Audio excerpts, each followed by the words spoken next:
perkenalkan nama saya Siti Hardianti, salah satu siswa dari Job Connector Data Science Purwadika. Pada kesempatan kali ini saya ingin mempresentasikan capstone project modul 2 yang sudah saya kerjakan, yaitu mengenai Customer Personality Analysis.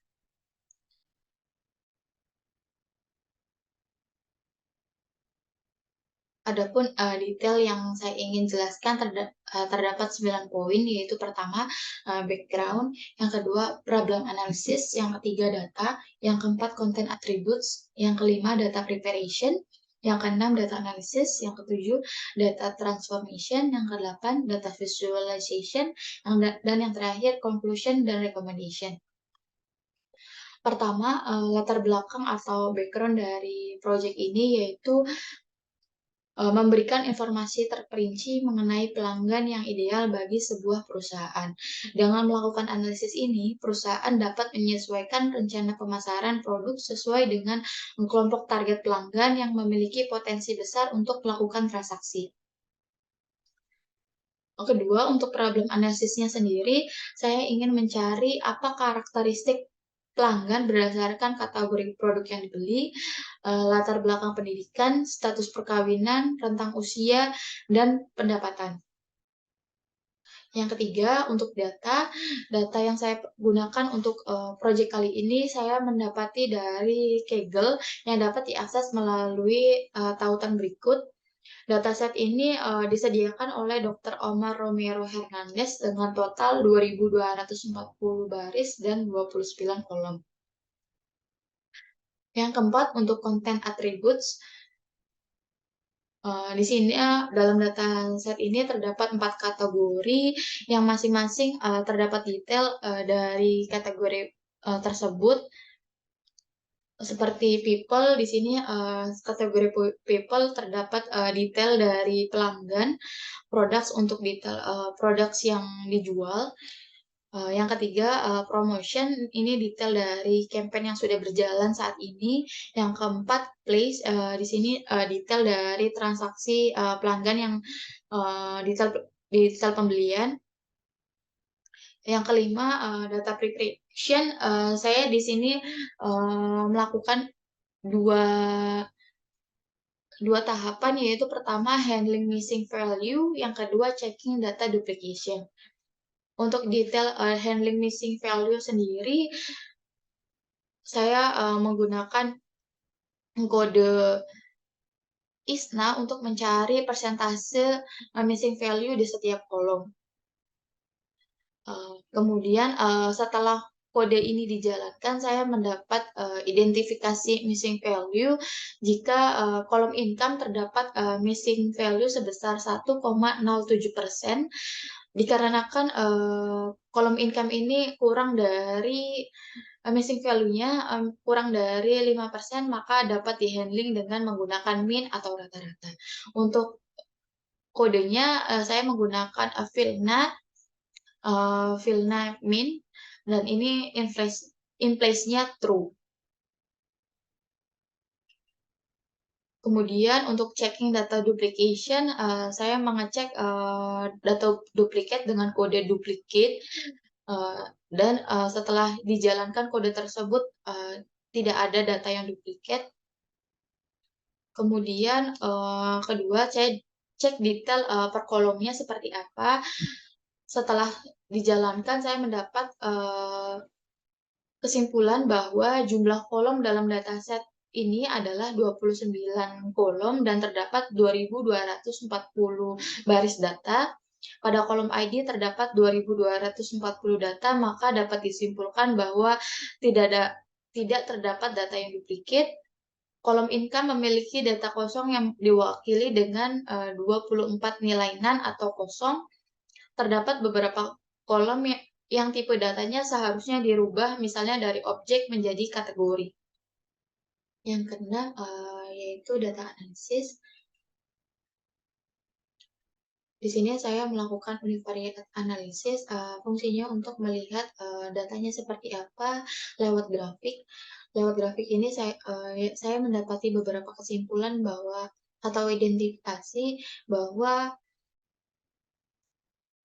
kebanyakan Customer memiliki tahun kelahiran 1970 hingga 1980. Kedua, kebanyakan customer memiliki anak remaja daripada yang masih kecil.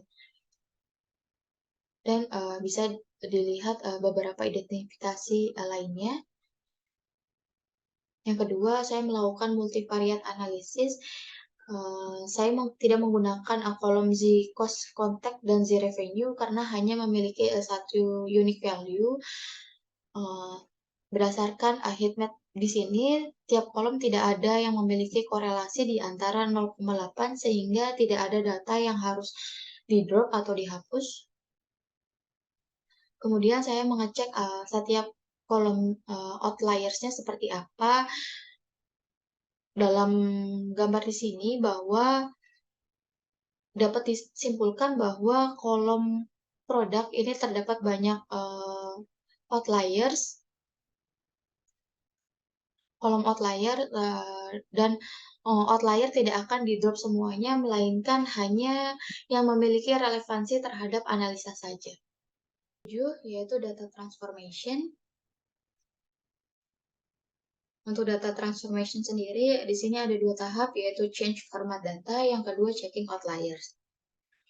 Untuk yang pertama, saya merubah nilai pada kolom marital status. Dengan melakukan penggantian nilai ini, maka analisis data kategorikal pada kolom marital status dapat dilakukan dengan lebih mudah dan terstruktur, karena hanya terdapat 2 nilai kategorikal, yaitu relationship dan single.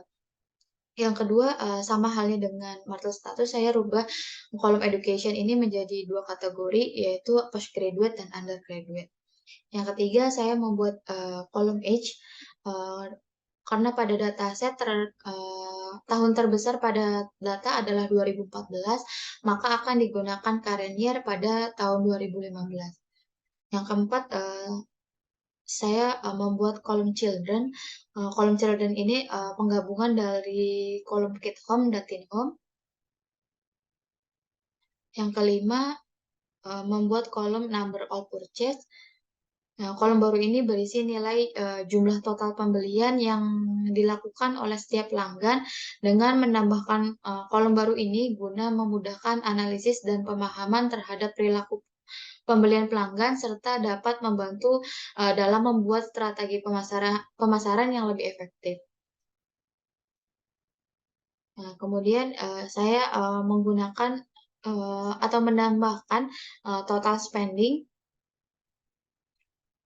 Di sini total spending-nya berdasarkan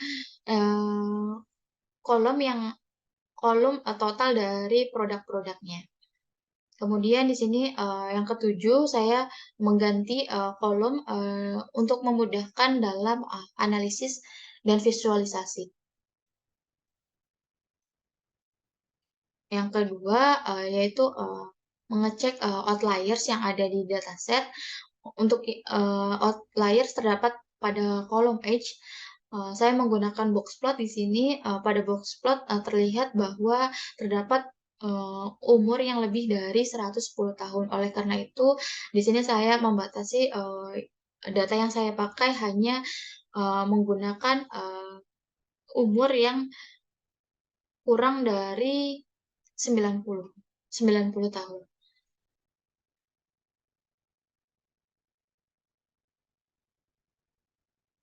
Kedua, outliers terdapat pada kolom income. Pada box plot terdapat income yang lebih dari 110.000 US dollar. Oleh karena itu, saya batasi income-nya hanya kurang dari 110.000 US dollar. Ada data visualization. Di sini ada 2 bar plot. Yang pertama yaitu tentang rata-rata pengeluaran customer berdasarkan education. Yang kedua, rata-rata pengeluaran customer berdasarkan marital status. Untuk kesimpulan yang pertama bisa dilihat bahwa mahasiswa pasca sarjana atau postgraduate lebih unggul daripada mahasiswa sarjana atau undergraduate dengan selisih yang cukup besar. Ini bisa disebabkan oleh sebagian besar mahasiswa pasca sarjana memiliki pekerjaan atau penghasilan tetap yang dapat mendukung mereka dalam memberi produk yang mereka inginkan. Sebagian besar mahasiswa sarjana belum memiliki penghasilan sehingga mengakibatkan kemampuan mereka dalam membeli produk menjadi lemah. Yang kedua, untuk kesimpulan bar plot, rata-rata pengeluaran customer berdasarkan marital status adalah baik dalam status relationship dan single memiliki total pengeluaran yang relatif serupa. Keduanya merupakan dan menunjukkan antusiasme yang cukup kuat dalam membeli produk. Yang ketiga, di sini ada bar plot rata-rata pengeluaran customer berdasarkan children. Yang paling tinggi justru pengeluaran customer yang tidak memiliki anak dibandingkan yang memiliki anak. Untuk yang keempat, rata-rata pengeluaran customer berdasarkan umur, di sini yang paling tinggi adalah yang umurnya lebih dari 61 tahun dibandingkan dengan yang lainnya. Di sini ada data visualization tentang jumlah customer berdasarkan kategorinya masing-masing. Untuk kategori berdasarkan education, ini yang paling tinggi yaitu postgraduate. Berdasarkan marital status, ini yang paling tinggi relationship, dan yang paling tinggi untuk berdasarkan children, yaitu yang memiliki anak satu. Di sini ada grafik income bulanan dan pengeluaran bulanan customer. Dari masing-masing grafik ini bisa disimpulkan bahwa rata-rata income tertinggi dari customer adalah pada bulan Juli, September, dan Oktober pada tahun 2014. Dan untuk pengeluaran bulanan yang paling tertinggi dari customer adalah pada bulan Januari dan Agustus 2014. Nah, ini untuk data visualization berdasarkan income dan respon pelanggan terhadap campaign yang diberikan oleh perusahaan. Ini dapat disimpulkan bahwa dari grafik tersebut dapat dilihat bahwa pelanggan dengan pendapatan yang tinggi cenderung lebih tertarik dengan tawaran atau campaign yang diberikan perusahaan dibandingkan yang lainnya. Ini untuk detailnya respon 0 itu tidak, respon 1 itu iya. Ini dibuktikan juga dengan box plot. Di sini ada data visualization berdasarkan jumlah pembelian di tiap tempat, yaitu yang paling besar yaitu di store atau datang langsung. Dan ini untuk detail total pembelian berdasarkan produk, ini yang paling banyak peminatnya yaitu produk wines. Dan untuk conclusion dan recommendation untuk project data analisis ini yaitu saya bisa menyimpulkan bahwa yang pertama, rata-rata income tertinggi dari customer adalah pada bulan Juli, September, dan Oktober tahun 2014. Ini menunjukkan bahwa pada periode tersebut customer memiliki pendapatan yang lebih tinggi dibandingkan dengan periode sebelumnya. Yang kedua, pengeluaran tertinggi dari customer terjadi pada bulan Januari dan Agustus tahun 2014. Hal ini menunjukkan bahwa pada periode tersebut customer cenderung membeli produk dengan jumlah yang lebih banyak atau barang yang lebih mahal. Yang ketiga, pelanggan dengan pendapatan yang tinggi cenderung lebih tertarik dengan tawaran yang diberikan. Hal ini disebabkan oleh kemampuan finansial yang lebih tinggi sehingga lebih mampu membeli produk dan menerima tawaran tersebut. Yang keempat, kategori wines merupakan produk dengan pemasukan terbanyak. Hal ini menunjukkan bahwa produk ini uh, produk ini merupakan produk yang paling populer dan banyak diminati oleh customer. Yang kelima dan terakhir, pelanggan paling banyak melakukan transaksi yaitu langsung datang ke store. Ini menunjukkan bahwa pelanggan cenderung lebih suka untuk membeli produk secara langsung, mungkin untuk mendapatkan pengalaman langsung dengan produk yang akan dibeli. Dan untuk rekomendasinya yaitu pertama, penting untuk memperhatikan periode waktu tertentu yang memiliki rata-rata income dan pengeluaran tertinggi dari pelanggan untuk menentukan strategi penjualan dan promosi yang tepat yang dibuat oleh perusahaan. Yang kedua, Pelanggan dengan pendapatan tinggi cenderung lebih tertarik dengan tawaran, tetapi, pelanggan dengan pendapatan rendah juga penting dapat, ditawarkan, diskon atau tawaran khusus untuk kategori tersebut. Yang ketiga, sebelum melakukan pengujian hipotesis, perlu dilakukan uji distribusi normal untuk memastikan data valid dan akurat. Keempat, kategori wines merupakan produk, dengan pemasukan terbanyak. Namun bisnis harus, tetap memperhatikan produk lainnya. Ini bisa ditunjang dengan, menambahkan, varian, produk atau, menambahkan, jenis-jenis wines lebih banyak. Yang terakhir, pelanggan lebih suka, membeli produk secara langsung. Oleh karena itu, bisnis harus menyediakan pengalaman belanja yang menyenangkan dan mempertimbangkan pengembangan, platform online online seperti website atau, aplikasi.